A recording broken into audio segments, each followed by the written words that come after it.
खट्टा खाने वाली चुड़ैल। रात को अचानक राधिका मौसी को किचन से कुछ गिरने की आवाज आई। उन्होंने बाहर निकल के देखा तो किचन में उन्हें कोई सफेद साड़ी में दिखा। वो चीख पड़ी, हे भगवान, आलतू जलालतू आई बला को टाल तू, आलतू जलालतू आई बला को टाल तू। राधिका मौसी को चीखते सुनकर श्रवण बाहर आता है भागते हुए। अरे माँ, क्या हुआ? क्या देख लिया? दादी माँ आ गई क्या सपने में?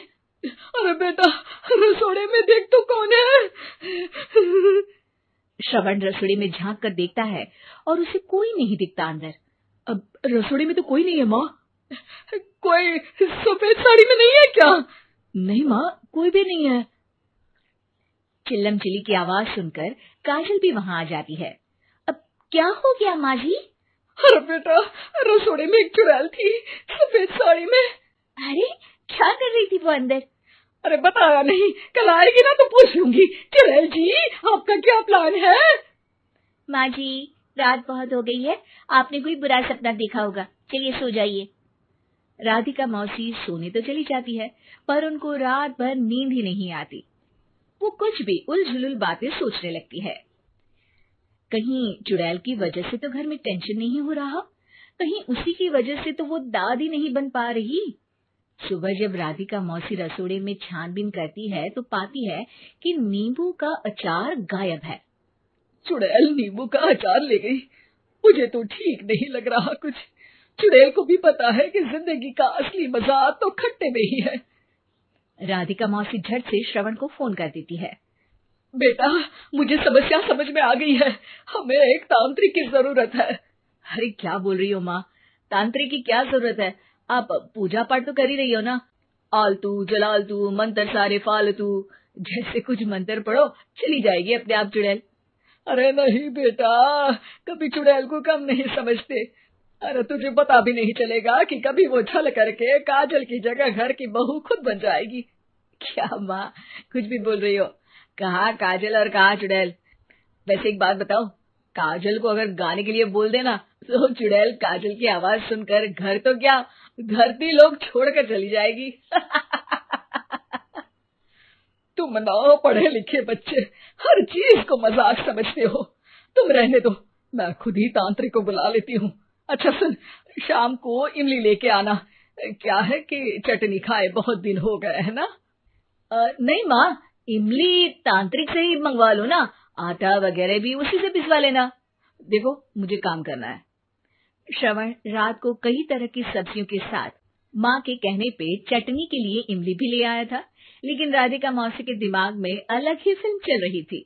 उन्हें अब सिर्फ शक ही नहीं यकीन होने लगा था कि शायद चुड़ैल ने श्रवण पर अपना जाल बिछा दिया था, जिस वजह से श्रवण उनकी बात ही नहीं मान रहा था। पर कोई नहीं, आने वाली रात में राधिका मौसी खुद तैयार हो गई चुड़ैल को पकड़ने के लिए। रुद्राक्ष की माला, तुलसी का पत्ता, हनुमान चालीसा सब हाथ के पास ही था, बस चुड़ैल का इंतजार था। और जैसा राधिका मौसी ने सोचा था वैसा ही हुआ। वो चुड़ैल उस रात भी आई, पर वो राधिका मौसी से तेज निकली और राधिका मौसी के उससे पकड़ने के पहले ही वो भाग खड़ी हुई। जरूर बहू पे साया है उस चुड़ैल का, तभी तो श्रवण के कमरे में गई है। और अगली सुबह राधिका मौसी पिछली रात हुए हमले में किन चीजों का नुकसान हुआ उसका हिसाब लगा रही थी। उनके खेमे से एक आम के अचार की शीशी भी गायब हो चुकी थी और वो इमली भी जो कल श्रवण लेकर आया था।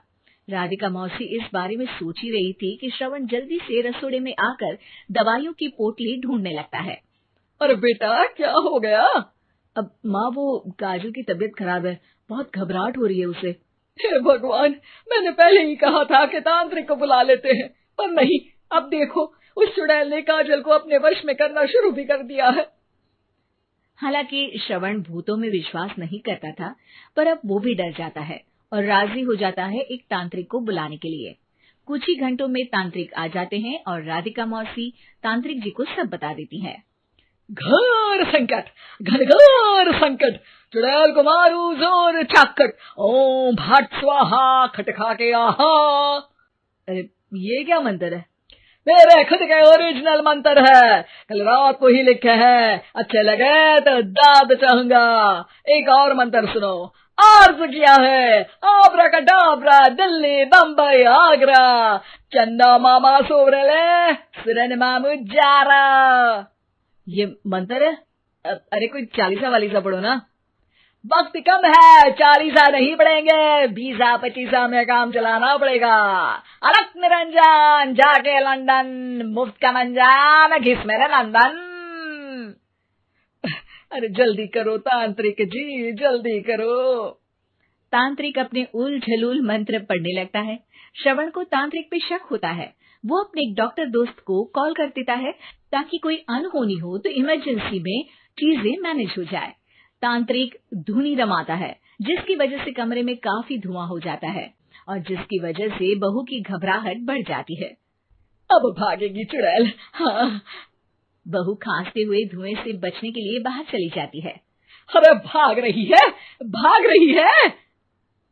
पीछे पीछे श्रवण भी जाता है। बहू एक सोफे पर बैठ जाती है। तभी डॉक्टर दोस्त आ जाते हैं और श्रवण को पानी लाने के लिए कहते हैं। थोड़े चेकअप के बाद डॉक्टर कहते हैं, मेरे हिसाब से जाप का काम पूरा हो गया है। क्या मतलब? अरे कुछ भी नहीं माँ, कोई चुड़ैल नहीं है, खुशखबरी है, अब दादी बनने वाली है। मगर वो सब अचार के डब्बे। श्रवण दोनों अचार के डब्बे अपनी माँ को दिखाता है, जो कि उनके बिस्तर के नीचे छुपे हुए थे। आपने सही बोला था माँ, वो चुड़ैल काजल ही थी जो खट्टा खा रही थी। हमें कल ही पता चला, पर हमने आपको ये तांत्रिक वाला काम करने दिया ताकि आपको भरोसा हो जाए कि भूत वगैरह कुछ होता ही नहीं। अच्छा अच्छा, ये तो बड़ी खुशी की बात है। पर बेटा मुझे एक झाड़ू तो ला दे। क्यों माँ? ये तांत्रिक का भूत उतारती हूँ मैं। अब तांत्रिक राधा मौसी के डर से घर से भाग निकलता है और राधा मौसी उसके पीछे भागती है।